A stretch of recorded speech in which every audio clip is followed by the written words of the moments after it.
Kualitas dari sumber daya manusia sangat ditentukan oleh lingkungannya, dan lingkungan ini juga akan ditopang dengan berbagai sumber daya lainnya yang juga mendorong motivasi individu untuk mencurahkan prestasi. Nah, pemerintah daerah melalui dinas sosial berfungsi untuk mensejahterakan masyarakat dan menciptakan sumber daya yang unggul dan berdaya saing.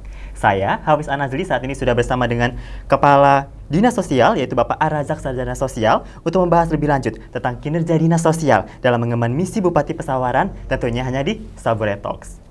Baik, tanpa perlu berlama-lama lagi, kita sudah bersama dengan Bapak Razak di sini. Bapak, halo, bagaimana kabarnya, Pak? Alhamdulillah, sehat. Sehat. Tadi langsung dari kantor, Pak, berarti hari ini ya? Ya, betul. Berarti udah langsung dari kantor untuk menyapa Sobat Sabure Talk semua yang ada di rumah ya, Pak ya? Insya Allah. Jadi kesibukannya dengan Dinas Sosial sekarang apa, Pak? Kesibukan, ya biasa. Pada prinsip kan Dinas Sosial itu ngurus orang fakir miskin, Betul, Pak. disabilitas, ya PMKS itulah ya, penyandang masalah kejahatan sosial itu ada di Dinas Sosial. Jadi seluruh lapisan masyarakat ini sedang kita urus berarti, Pak ya? Orang-orang miskin, orang-orang yang mohon izin, yang orang yang secara ekonomi mungkin masih kurang beruntung, kemudian secara fisik mungkin ada yang ya kurang normal lah, dalam bahasa kita ada penyandang disabilitas, salah satu yang di dalam kegiatan-kegiatan di Dinas Sosial ini. Berarti Dinas Sosial ini sangat memegang peranan yang penting ya, Pak, untuk mendukung visi misi di Bapak Bupati nih ya. Betul. Yaitu Pesawaran lebih maju dan sejahtera dengan masyarakat yang produktif. Nah, masyarakat ini menjadi modal banget nih untuk Dinas Sosial. Nah, dari 5 misi tentunya, Pak, yang menjadi bagian dari tugas pokok Dinas Sosial ini, misi keberapa, Pak, yang menjadi tanggung jawabnya Dinas Sosial? Kita misi ketiga kalau tidak salah ya, adalah meningkatkan sumber daya manusia yang sehat jasmani dan rohani. Pada prinsipnya seperti itu ya, karena terkait dengan ya tadi orang yang fakir miskin, kemudian ada disabilitas, lansia, jompo, itu menjadi tanggung jawab kita, termasuk meningkatkan keimanan ketahuan ada di sini. Baik. Nah, karena tadi Bapak sempat menyinggung nih, kalau Dinas Sosial ini kan menyentuh seluruh lapisan masyarakat. Nah, karena sudah tahun berjalan juga, sekarang sudah masuk 2021, Pak. Nah, mungkin 2022, mohon maaf, bisa disampaikan, Pak, 2021 lalu capaian apa saja nih yang sudah didapatkan oleh Dinas Sosial? Kalau capaian semua program yang sudah kita canangkan di dalam mengacu pada visi misi Bupati, itu di Renstra dan Renja, alhamdulillah 2021 semua tercapai target-target yang bisa dilakukan, walaupun masih ada terbatas, ada kendala karena COVID ya di 2021 kemarin, tapi alhamdulillah semua program yang sudah kita targetkan bisa tercapai. Contoh bantuan kepada penyandang disabilitas, kepada lansia, ya semua program, termasuk kemarin tahun lalu itu ada bantuan kepada, mohon maaf, korban atau akibat bencana COVID. Ya, kita ada bantuan santunan bagi yang isolasi mandiri, termasuk yang menemui ajalnya karena korban COVID. Ya, kita ada bantuan santunan yang dilaksanakan oleh Dinas Sosial pada khususnya. Baik, Pak, berarti memang program-programnya masuk banyak sekali berarti, Pak, ya, yang dipegang oleh Dinas Sosial ini. Nah, lalu, Pak, kita bicara tentang impiannya, kan pasti kita ingin mensejahterakan masyarakat, khususnya masyarakat di Kabupaten Pesawaran ya, Pak ya. Betul. Nah, dengan adanya berbagai masalah tadi, Pak, yang ada yang tidak terduga dan juga mungkin isu-isu strategis tadi, ini program-program apa saja ya, Pak, yang dilakukan oleh Dinas Sosial untuk bisa menyasar semua lapisan masyarakat, Pak? Jadi programnya cukup banyak ya, tapi yang kena kita ini beberapa tidak bisa diselesaikan oleh Dinas Sosial sendiri. Kita harus beberapa stakeholder yang terkait dengan Dinas Sosial. Kita sekarang coba merangkul beberapa lembaga kesejahteraan sosial, karena data-data itu kita perlukan dari masyarakat ya. Berapa sih data orang miskin, itu menjadi sasaran kita, lansianya berapa. Nah, sekarang program-program yang ada itu ada salah satunya ini, walaupun program karena Dinas Sosialnya terkait dengan langsung pada bantuan Kementerian Sosial ya. Ada BPMT, ada PKH, dan itu yang langsung dari, kemudian ada BLT. Sekarang masih tren BLT minyak goreng nih, ya kan? Betul, Pak. Sasarannya sama. Kita ngacu kepada data DTKS, data terpadu kesejahteraan sosial.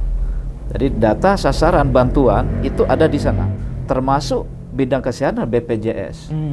BPJS yang dibiayai oleh Kementerian Sosial, yang dari pusat itu ada di datanya di Dinas Sosial Kabupaten.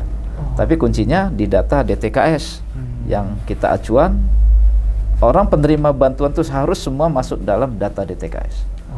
Oke, berarti dinas sosial ini kolaborasinya harus kuat banget nih Pak ya? Harus kuat. Dengan semua Stakeholder perangkat. yang punya kepentingan di dalam, mulai dari kepala desa sampai dengan operator. Di tingkat desa ada namanya operator Sikenji, karena operator itulah yang menginput data-data yang ada di tingkat desa, masing-masing desa. Baik Pak. Lalu ini kan kita punya impian yang tadi Pak, yang sangat besar sekali ya untuk mensejahterakan masyarakat pesawaran. Lalu dengan tren yang sangat berubah tadi, ada COVID, wah semua tidak terduga ya Pak. Lalu apa nih Pak, inovasi-inovasi yang dilahirkan oleh Dinas Sosial Pak, untuk bisa mencapai target dari visi misi Bupati kita? Jadi inovasi yang kita galakkan sekarang ini adalah, pertama, kita ingin menghidupkan lagi semua lembaga-lembaga kesejahteraan sosial, lembaga-lembaga yang di bawah.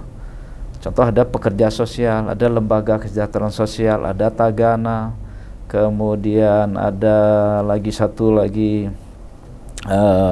pendamping PKH, ada TKSK.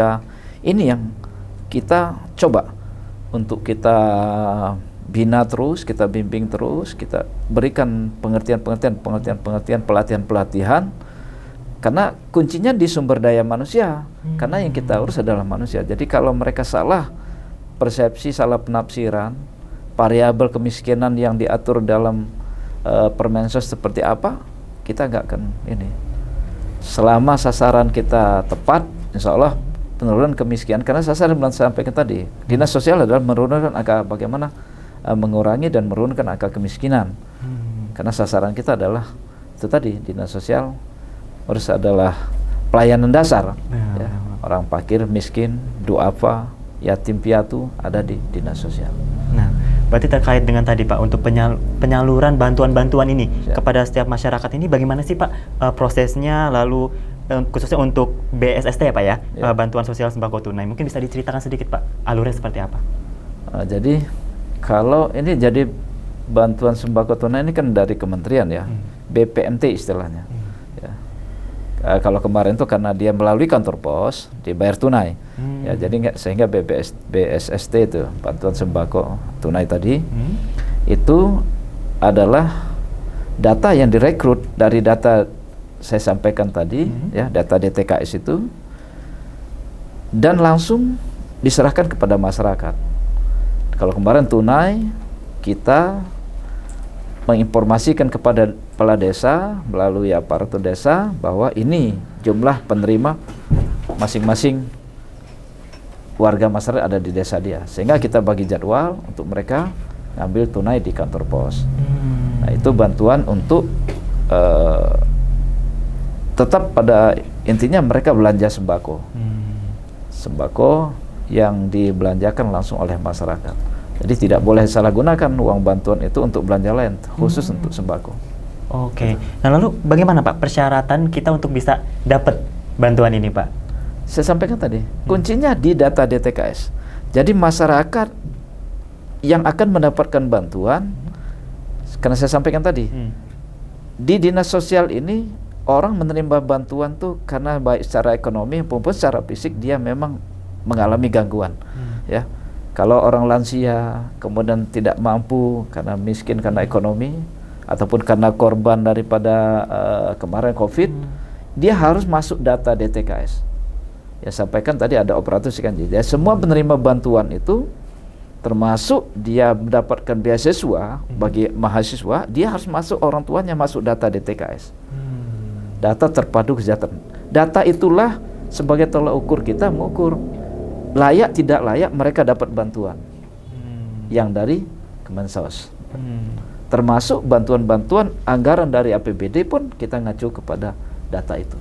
Oke Pak. Jadi selain data-data itu ada lagi nggak sih Pak yang dilakukan dinas sosial agar memastikan, kan kita mungkin itu ada yang masyarakat yang sudah kualitas hidupnya sudah meningkat mungkin dari tahun ke tahun. Nah, bagaimana itu Pak cara mengupdate-nya dan juga memastikan bahwa benar-benar tepat sasaran gitu Pak? Nah inilah yang sedang kita lakukan ya. Dan mungkin bukan saja di pesawaran tapi secara nasional ya, masih banyak bantuan-bantuan yang kurang tepat sasarannya ya. Dan ini sedang kita lakukan itu melalui verifikasi dan validasi data ya. Ya. Jadi supaya desa, karena yang paling tahu miskin tidak miskin, kaya tidak kayanya adalah orang desa. Kalau di pemerintah di atas kami kan hanya menerima data, tinggal kita verifikasi, validasi. Oh ini yang diusulkan. Nah kita ada petugas-petugas kita, ada pendamping PKH, TKSK, itu nanti yang kita kirimkan mereka, benar nggak ada ini. Tapi kuncinya ada di desa. Ya. Dan itu dirumuskan, mereka masuk data DTKS harus asal dasar musyawarah RT, musyawarah dusun, sampai dengan musyawarah desa. Di tingkat kabupaten pun itu harus ada musyawarah, dan itu keputusan bupati. Nah, tapi kembali lagi, kuncinya ada di desa, karena yang paling tahu masyarakat warganya di desa, mulai RT, dusun sampai dengan desa. Sampaikan tadi, orang sudah banyak saat ini yang tidak layak lagi menerima bantuan, tapi masih menerima bantuan. Nah ini sedang kita verifikasi dan validasi, dan kita kirimkan kepada kementerian. Baik, kalau sejauh ini berapa sih Pak sebenarnya jumlah PMKS yang ada di Kabupaten Pesawaran Pak? Nah jadi PMKS ini kan cukup banyak ya variabelnya. Saya bilang tadi, ada yang lansia, ada ya banyak lah, disabilitas, termasuk nafsa, kekerasan dalam rumah tangga, itu masuk dalam daripada PMKS. Ya. Kalau PMKS kita, kalau data DTKS ini cukup banyak kita ini, ya kita kalau keluarganya mungkin hampir 90 ribuan ya, tapi kalau jiwa itu mungkin hampir 300 ribuan. Ya, yang ada di data PMKS yang layak menerimakan bantuan. Ya, karena kita ini selalu tren naik. Jadi mohon izin ini untuk kita sampaikan juga, kita menghimbau lah kepada masyarakat ya. Ya jangan sampai kalau sudah merasa mampu, sudah tidak layak lagi, jangan memaksakan untuk dapat bantuan. Sehingga kasihan yang layak menerima tidak bisa masuk, karena kalau tidak masuk data itu tidak akan pernah dapat bantuan. Dan ini yang selalu kita galak, dan Pak Bupati konsen sekali menyampaikan itu kepada kami supaya tegas. Tapi kembali lagi, bagaimana kesadaran, kemauan daripada aparatur yang tingkat bawah untuk merubah data itu. Baik, berarti ini pemirsa, jadi kita butuh kerjasama yang sangat kuat ya Pak ya, sehingga ke tiap desa untuk bisa memberikan bantuan ini tepat sasaran. Ya, alat tepat masak segala macam. Kalau kebakaran ada yang minggu lalu habis total, sehingga semua harus kita bantu.